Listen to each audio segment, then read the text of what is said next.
दोस्तों, जिन्नाती वजूद की अगर बात करें तो जिन्नात के वजूद पर तो हर धर्म हर मज़हब के लोग ही विश्वास रखते हैं। कोई उन्हें हवा बला कहकर पुकारता है तो कोई उन्हें असरात और कोई सीधा जिन्नात। लेकिन जिन्नात वक्तन वक्ता अपनी मौजूदगी का एहसास इंसानी दुनिया में दिलाते रहते हैं। आज जो कहानी हम आपके लिए लेकर आए हैं ये कोई अफसाना नहीं बल्कि एक सच्ची दास्तान है। हीना नाम की उस लड़की का जिसकी एक मासूम सी ख्वाहिश ने उसके और उसके घर वालों की ज़िंदगी बदल कर रख दी। कहा जाता है कि जिन्नातों को देखने की ख्वाहिश करो, वो कभी कभी तुम्हें देख भी लेते हैं। हीना बचपन से जिन्नात की दुनिया से बहुत ज़्यादा मुतासिर थी, लेकिन उसे क्या पता था कि जिस जिन्नात से मिलने की तमन्ना वो रखती है वही जिन्नात एक दिन उसकी रूह पर हक जमा लेगा। दोस्तों, हीना बचपन से जिन्नातों में दिलचस्पी रखती थी। ये उस चीज़ से बहुत ज़्यादा मुतासिर थी।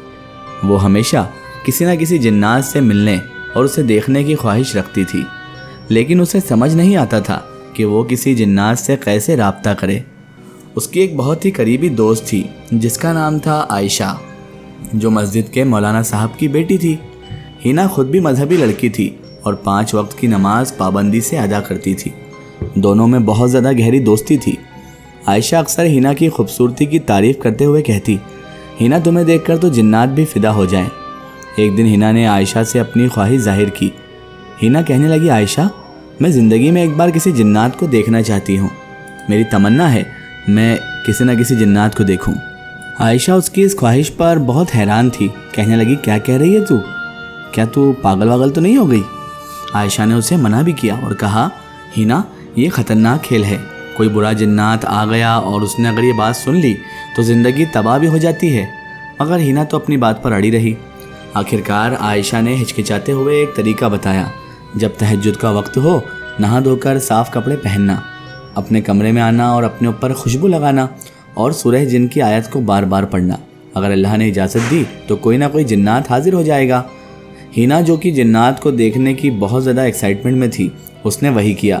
7 दिन तक हर रात वो 12 बजे के बाद सूरह जिन की आयत तहज्जुद के वक्त पढ़ती रहती, लेकिन कुछ महसूस ही नहीं होता। 7वें दिन उसने कहा, आज आखिरी बार कोशिश करूंगी, फिर ये ख्याल दिल से निकाल दूंगी। वो रात जुमेरात यानी कि गुरुवार की रात थी। सब रसूमात का पूरा ख्याल रखा गया। हीना ने नहाकर साफ़ कपड़े पहने, पूरे कमरे को खुशबू से महका दिया, फिर बैठकर आयत पढ़ने लगी। जब उसने 76 बार आयत दोहराई तो ठीक रात 2:30 बजे कमरे में एक अजीब सी मौजूदगी का एहसास उसे होने लगा। वो आंख बंद करके पढ़े जा रही थी। जब उसे ऐसा एहसास हुआ तो उसने अपनी आंखें खोली। देखा तो बिस्तर पर एक नूरानी चेहरे वाला शख्स बैठा था।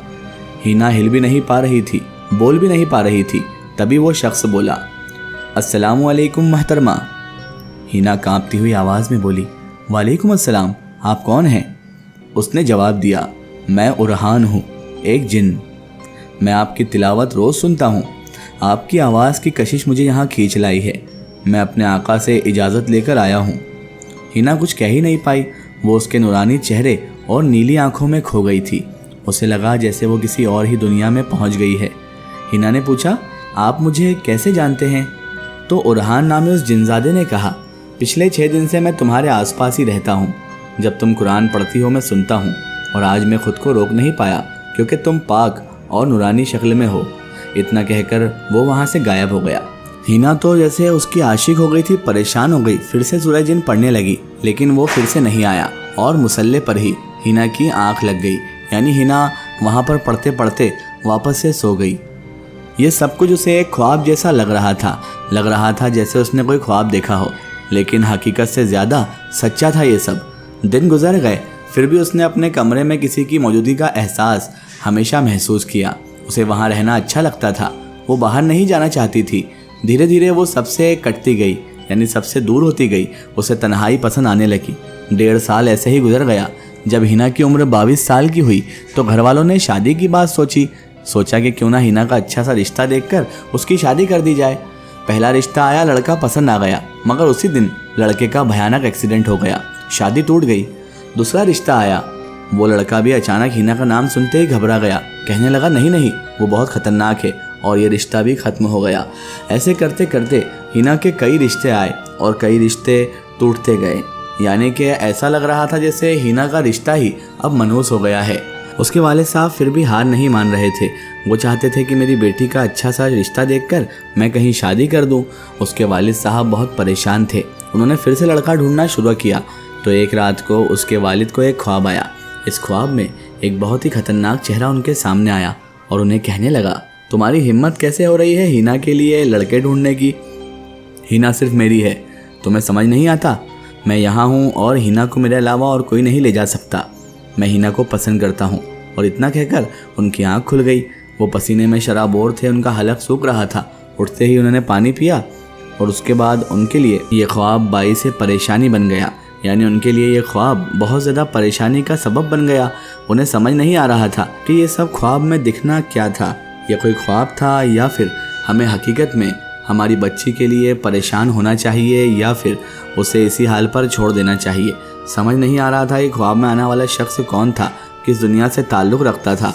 ये ख्वाब उन्हें बड़ा बेचैन कर गया था। वो सोच रहे थे कि आखिरकार ये ख्वाब था या हकीकत। वो सुबह उठे और सीधे एक आलिम साहब के पास गए जिन्हें वो जानते थे। उन्होंने हज़रत साहिब से बातचीत शुरू की। हज़रत जो कि आलिम साहब से उनके घर आए, सब कुछ देखा और उनसे कहा, आपकी बेटी के पीछे कोई ना कोई आसेब जिन पड़ा हुआ है और वो उसका पीछा नहीं छोड़ना चाहता, उसका साथ नहीं छोड़ना चाहता है, इसलिए आपके घर में ये सब हो रहा है। उसने आपकी बेटी से अपने तरीके से ही शादी कर ली है और अब कोई दूसरा मर्द उसके पास भी नहीं आ सकता, ऐसा उसका सोचना है। ये सुनते ही हिना को एकदम से सदमा लगा और वो वहीं के वहीं बेहोश हो गई। सारे घर वाले उसे अस्पताल लेकर गए। जब अस्पताल में उसने आँख खोली तो हज़रत साहिब और फैमिली वहीं पर खड़ी हुई थी। पूरी की पूरी फैमिली वालों ने हिना को सवाल पूछ पूछ के परेशान कर दिया। हिना से पूरी फैमिली वाले पूछने लगे, आखिर बेटा ये सब क्या हो रहा है और तुम्हें आखिर हमें तो कुछ बताना चाहिए था। आखिर ये सब कैसे हुआ बेटा? क्या तुमने कोई विर्द वज़ाइब किया था? अब हिना को समझ आ चुका था कि उसे सब कुछ घर वालों को बता देना चाहिए। हिना ने अपनी फैमिली को बताया कि उसने ये गलती की थी, अब कुछ नहीं हो सकता था, पूरी फैमिली को उसका साथ देना था। तो हज़रत साहब ने इससे कहा कि तुम रोज़ आयतें पढ़ा करो और इसके अलावा आप लोग इसको लेकर अजमेर शरीफ जाओ और वहीं से इसका छुटकारा हो सकता है। लेकिन उस दिन के बाद इनकी मुश्किलें बढ़ने लगी। अब हिना इस कमरे के अंदर कैद रहती थी। इसे कोई ऐसी ताकत थी जो बाहर नहीं निकलने दे रही थी। उसे लगता था कोई उसे मुसलसल देख रहा है और उसे कुछ कहना चाहता है। लेकिन जब वो नमाज़ पढ़ा करती थी तब ये सारी कैफियत ख़त्म हो जाती थी। इधर उनकी फैमिली के अंदर हिना के वालिद का कारोबार नुकसान में जाने लगा। फैमिली के अंदर छोटी छोटी बातों पर लड़ाइयाँ होने लगी जो वो नहीं चाहते थे। पूरे घर का सुकून बर्बाद होने लगा। सब लोगों को समझ आने लगा कि जो हज़रत साहब कहकर गए थे वो बिल्कुल सही है। और फिर बिना देर किए ये लोग अजमेर शरीफ पहुँचे। वहाँ जाने के बाद उनके हाथों पर एक तावीज़ बांधा गया और बोला गया कि इस तावीज़ को उतारना नहीं, ये अपने आप खुद टूटकर गिर जाएगा। लेकिन वहाँ से आने के बाद उसकी परेशानियाँ और बढ़ना शुरू हो गई। रात के वक्त हिना को अपने कमरे में बहुत अजीब सी आवाज़ें आती थी।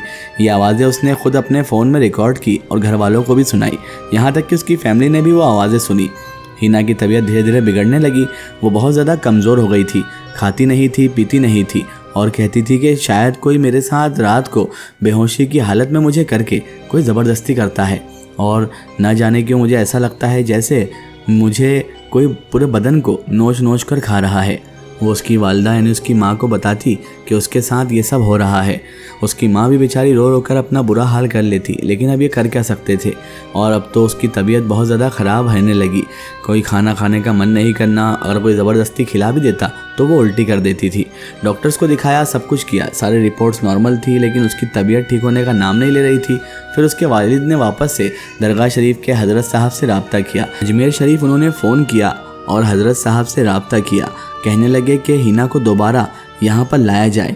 इस बार उनकी पूरी फैमिली के सामने उन्होंने उस जिन्नात को बुलाया और पूछा कि क्यों परेशान कर रहे हो इस लड़की को, तुमने इस बच्ची को आखिर क्यों ऐसा कर रखा है।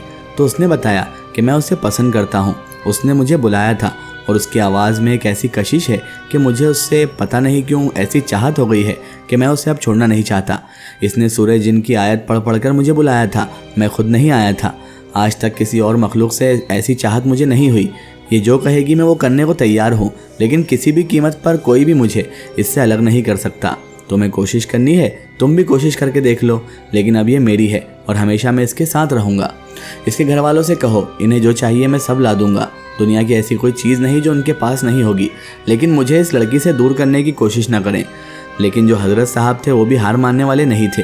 वो अल्लाह वाले थे और बहुत ज़्यादा इबादत गुजार थे, परहेजगार थे, मुत्तकी थे। उन्होंने भी अपनी जंग जारी रखी। उन्होंने अपने तरीके से बार बार उस जिन्नात को बुलाकर अलग अलग तरीके से जिन्नात को दूर करने की कोशिश की। 1 साल तक हिना ने उसके लिए बहुत तकलीफ़ें उठाई। उस 1 साल के अंदर सोना, खाना, पीना बहुत मुश्किल था। फैमिली का भी बहुत ज़्यादा मजबूत साथ था।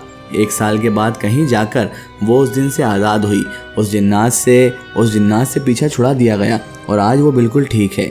शी इज़ हैप्पीली मैरिड, लेकिन वो उसकी ज़िंदगी का एक हिस्सा रह गया है जो शायद वो कभी नहीं भूल पाएगी। दोस्तों, जिन जिन्नात का साथ कोई इतना भी अच्छा नहीं होता।